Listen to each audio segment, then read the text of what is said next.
하루 종일 시간이 넉넉했는데도 아무것도 하지 못한 적이 있나요?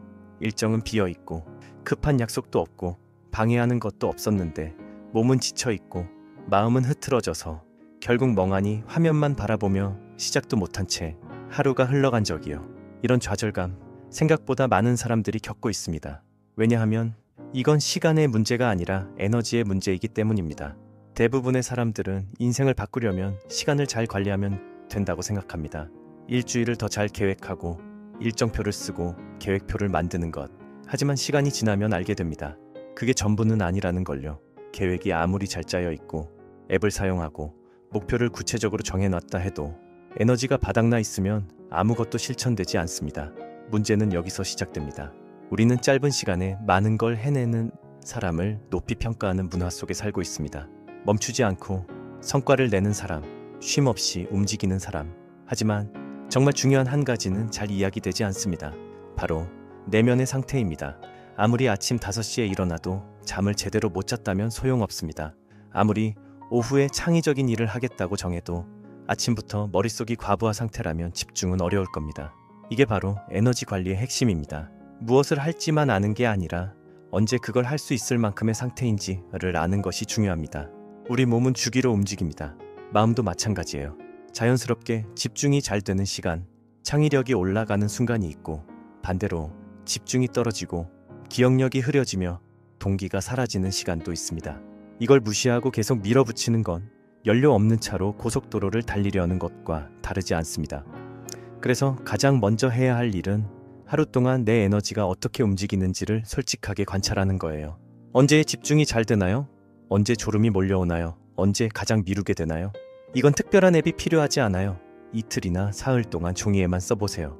2시간마다 내 상태를 간단히 적어보는 겁니다. 그러면 일정한 패턴이 보이기 시작할 거예요.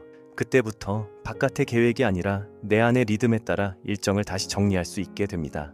예를 들어 오전 9시부터 11시 사이에 집중력이 가장 좋다면 그 시간엔 중요한 일을 배치해보세요. 글을 쓰거나 공부를 하거나 중요한 결정을 내리는 시간으로요. 반대로 점심 이후에 에너지가 확 떨어진다면 그 시간엔 가벼운 일을 해보세요. 메시지 답장하기, 천천히 산책하기, 손을 쓰는 단순한 작업처럼요. 이게 바로 에너지 지능입니다. 또 한 가지 꼭 기억해야 할 건 휴식은 시간을 낭비하는 게 아니라 오히려 투자라는 겁니다. 신경과학 연구에 따르면 우리 뇌는 쉬는 시간에 배운 것을 정리합니다. 휴식 속에서 기억이 정착되고 창의적인 아이디어가 떠오르며 진짜 명확함이 생깁니다. 계속 일만 하는 사람은 더 많이 생산하지 않아요. 단지 더 빨리 지칠 뿐이에요. 그래서 똑똑한 일정은 반드시 의도적인 쉼을 포함해야 해요. 여기서 말하는 쉼은 휴가처럼 거창한 게 아닙니다. 매일매일의 짧은 숨 고르기예요. 90분 일했다면 5분만이라도 자리에서 일어나 보세요. 가볍게 스트레칭하고 물을 마시고 심호흡을 하세요. 그리고 다시 시작하는 겁니다. 이런 사이클은 실제로 존재하는 생체 리듬이에요. 울트라디안 리듬이라고 불리며 몸과 뇌가 자연스럽게 그렇게 작동하게 설계되어 있습니다. 자, 이제 실전 예시로 들어가 볼게요. 너무 큰 목표, 한국어 3시간 공부하기, 에너지 중심으로 나누면 아침에 40분 공부 플러스 짧은 휴식 플러스 오후에 짧은 팟캐스트 듣기 플러스 자기 전 5단어 복습하기. 내용은 비슷하죠? 하지만 몸의 리듬에 따라 배치하면 완전히 다르게 느껴져요. 또 다른 예시, 큰 목표, 새로운 프로젝트 시작하기, 에너지 분배, 아침에 아이디어 3개 적기 플러스 15분 산책 오후에 한 가지 선택해서 20분 음악 틀고 시도해보기. 다시 말하지만 시간만 나누는 게 아니라 에너지를 나누는 게 핵심입니다. 그리고 오랜 시간 앉아서 일하는 사람이라면 꼭 기억하세요. 우리의 뇌는 몸이 움직일 때 더 잘 작동해요. 짧은 움직임 하나가 집중력을 크게 높여줍니다. 이제 중요한 질문 하나. 충분히 잤는데도 아침부터 너무 피곤할 땐 어떻게 해야 할까요? 그건 단순한 피로가 아닐 수 있어요. 감정이 쌓였다는 신호일 수 있죠. 우리는 흔히 에너지가 음식이나 수면에서만 온다고 생각하지만 사실 내가 나를 어떻게 대하는지도 큰 영향을 줘요. 스스로를 얼마나 몰아붙이고 감정을 얼마나 억누르고 스스로에게 어떤 말을 하느냐에 따라 에너지가 결정되기도 해요. 많은 사람들이 매일 스스로를 자책하며 살아가요. 왜 나는 이렇게 게으를까? 왜 이렇게 못하나? 라는 말이 속에서 계속 울리죠. 그런데 그런 말이야말로 에너지를 가장 조용히 가장 강하게 빼앗아가는 겁니다. 그래서 우리는 할 일만 정리할 게 아니라 내면의 대화도 함께 돌봐야 해요. 쉬어야 할 때 쉰다고 해서 게으른 게 아닙니다. 힘든 날이 있다고 해서 무능한 것도 아니에요. 당신은 게으른 사람이 아닙니다. 그냥 인간일 뿐입니다. 그리고 그건 아주 자연스러운 일입니다. 아무도 당신에게 이런 말을 해준 적이 없을 수도 있어요. 하지만 당신은 모든 걸 한꺼번에 할 필요 없습니다. 조금씩 해도 괜찮아요. 부담 없이 내 속도대로요. 그리고 이런 방식에도 과학적인 근거가 있습니다. 행동심리학 연구에 따르면 뇌는 시작과 끝이 명확한 작고 구체적인 일에 더 잘 반응한다고 해요. 도전이 너무 막연하거나 크면 뇌는 스스로를 보호하기 위해 방어 모드로 들어갑니다.